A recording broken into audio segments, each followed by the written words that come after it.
Hello and welcome, ladies. Thanks for coming back to my channel. If this is your first time here, welcome. I talk about our infertility, adoption, and everything else journey here on this channel, so you're welcome to come along by hitting that subscribe button below. Today I am going to be sharing with you some baby names that are super unique but aren't making the cut this time around. If you haven't already, go ahead and check out our gender reveal from last week and subscribe to see our name reveal coming next week. I'm going to go ahead and start with the most common names that are still really unique and rare and work my way down to the weirdest ones. So stick around to the end to see a name that wasn't even on the website that I check for baby names until this year. I put it on my list last year, and it wasn't until I went to go re-up the list, see the new rankings for 2019, that I saw it actually register. So I'll put the names over here as well as the rankings. The most common of my uncommon names is Layton. Pretty sure I snagged this one off some TV show, but for the life of me, I cannot remember which one. I really like it because it almost is that last name is a first name trend. If you watch my other name videos, you know I have a soft spot for using last names as first names, especially for girls. The next one on my list that isn't making it this time around is Alora. Pretty sure I found this one off of a nature-inspired baby name list. I really love it. I just think it sounds really feminine and it rolls off the tongue and it's pretty simple. I just love it. Speaking of rolling off the tongue, my next one is Viviana. I can hardly say it without an accent. Maybe that's why it's not getting used. But Viviana is the next one on my list. And I love V names too. I don't know, they sound feisty and, again, really feminine. I think the husband had qualms with this one, and I have maybe put by it, which that means that I asked him once and he said no, but I liked it enough to keep it on the list and just ask him later. That happened a little bit with picking names this time around.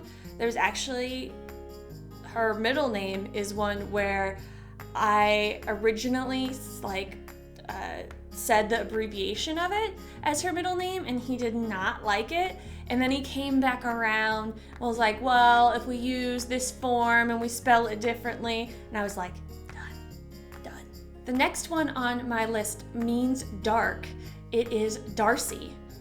And I am sure that I found this from a Pride and Prejudice, not like the actual book, but a spin-off series here on YouTube. It's very old, and this name has grown on me over the years, so it made it onto the list. Even the husband approved, so maybe it'll get used next time around if we need to name another girl, but I like Darcy. Playful and fun. This one got another maybe designation, which means I'll probably bring it up again to the husband, but it is Elwyn. And it just reminds me almost of a Lord of the Rings-esque name where you're just out in a really big prairie, or it's an elf. I don't know, maybe I'm just putting too much thought into this name, but I love Elwyn. This one is one that I love and I actually won't be using. You'll see why when you watch next week's name reveal, but it's Evie. And I had never actually met anyone named Evie until I went to one of my buddies' I think it was like a bridal shower, and I was like, oh my gosh, I had never thought of that for a name, and I loved it. It's also a really awesome Pokemon, so it was on my list. It's gonna be removed from the list here in a little bit, but it still has a special place in my heart. This one got a hard no from the husband, and it kind of breaks my heart just a little bit because I thought it sounded so like folksy and naturey and just, I don't know, very something you don't hear every day, but very approachable. I'm putting way too much thought into names. Braylee is the next one on my list. And I hadn't heard it, but when you look at it, you still know how to say it's Braylee. I have no written down, but maybe I'll switch it to a maybe and just try to work it back in. The next one the husband actually approves of, but it's kind of fallen down on my list a little bit. The meaning is ill-fated one, and the name is Desdemona.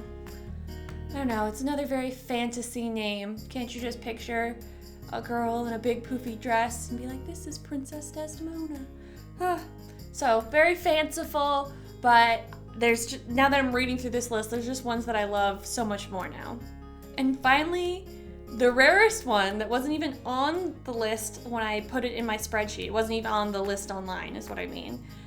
It didn't have a ranking at all, but it finally popped up when I was refreshing my list this time. It's Valoria. I think the fantasy and the comic books and like Valkyrie and all of these, I think it all influenced it, and I just love it. I really like V names. I know I've said that about a few letters. I like E names, I like V names, and I just thought this one, it's such a powerful name. Some of these are kind of whimsical and stuff, but Valoria, like, you're not messing with her. That's okay. It's okay. Maybe next time. So comment below if there's one on this list that you thought was way too out there, way too crazy, or if you've met someone with that name. I'd love to hear that too. I will be sharing the name of our daughter next week, and I really love the names that we chose for her. If you want the latest and greatest on that situation, go ahead and follow me on Instagram here.